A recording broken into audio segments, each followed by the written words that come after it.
भारत और क्रिप्टोकरेंसी 2025 स्थिति क्या है? कानूनी नियामक स्थिति भारत में क्रिप्टोकरेंसी कानूनी मुद्रा लीगल टेंडर नहीं है, यानी आप इसे रुपयों की तरह दुकानों पर इस्तेमाल नहीं कर सकते, लेकिन इसे वर्चुअल डिजिटल एसेट वीडीए के रूप में खरीदा बेचा और रखा जा सकता है, पर कड़े नियमों के साथ। केवाईसी पहचान सत्यापन, एएमएल धन शोधन निरोधक कानून और टैक्स। भारत ने इस पर 30% टैक्स और हर लेन देन पर 8% टीडीएस लगाया है। नुकसान लॉस को दूसरे मुनाफे से घटाया नहीं जा सकता। एक्सचेंजों को FIUIND और PMLA के तहत रजिस्टर करना जरूरी है, जिससे सरकार AML और टैक्स पर नजर रख सके। भारत का दृष्टिकोण भारत अभी सावधानी की नीति पर है। सरकार को डर है कि कहीं क्रिप्टो का फैलाव बैंकिंग व्यवस्था या रुपये की स्थिरता को नुकसान न पहुंचा दे। 2021 में एक क्रिप्टो प्रतिबंध बिल प्रस्तावित था, लेकिन पास नहीं हुआ। सरकार धीरे धीरे टैक्स, रिपोर्टिंग और रजिस्ट्रेशन के नियमों के जरिए इसे नियंत्रित कर रही है। भारत लगातार अमेरिका और यूरोप जैसे देशों की नीति को देखकर कदम उठा रहा है। क्या भारत बड़ी गलती कर रहा है? संभावित गलतियां: भारी टैक्स और बोझिल नियम, 30% टैक्स प्लस 8% टीडीएस और नुकसान की कोई रियायत नहीं। इससे छोटे निवेशक और स्टार्टअप्स हतोत्साहित हो रहे हैं। लोग ऑफशोर प्लेटफॉर्म की ओर भाग सकते हैं। कानूनी अस्पष्टता, कोई स्पष्ट कानून नहीं है, सिर्फ अधूरे नियम है।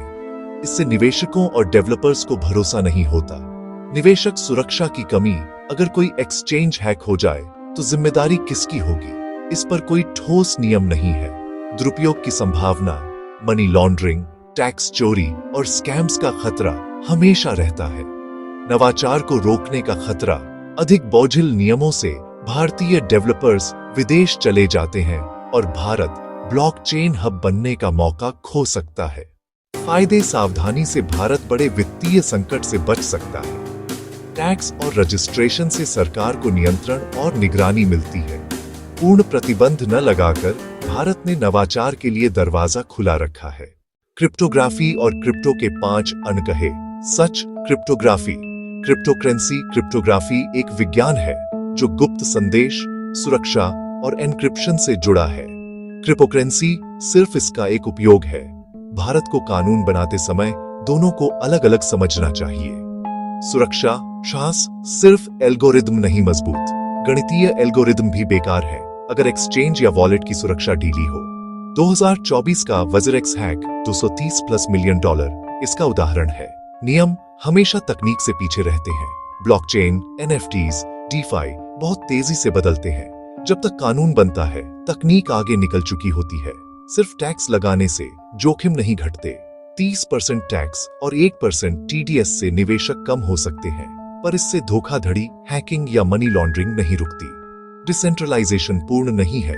असल में ज्यादातर लोग एक्सचेंजों के जरिए ट्रेड करते हैं, यानी सरकार एक्सचेंज और सर्विस प्रोवाइडर को नियंत्रित करके भी असर डाल सकती है। भारत को क्या करना चाहिए?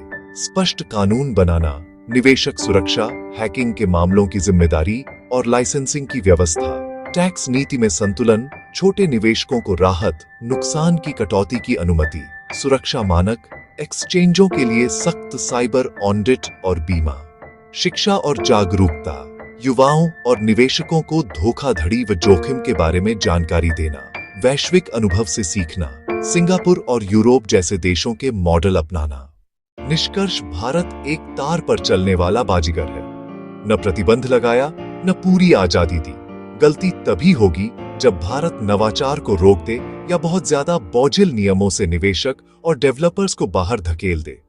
भविष्य इस बात पर निर्भर करेगा कि भारत नियंत्रण और अवसर के बीच संतुलन बना पाता है या नहीं।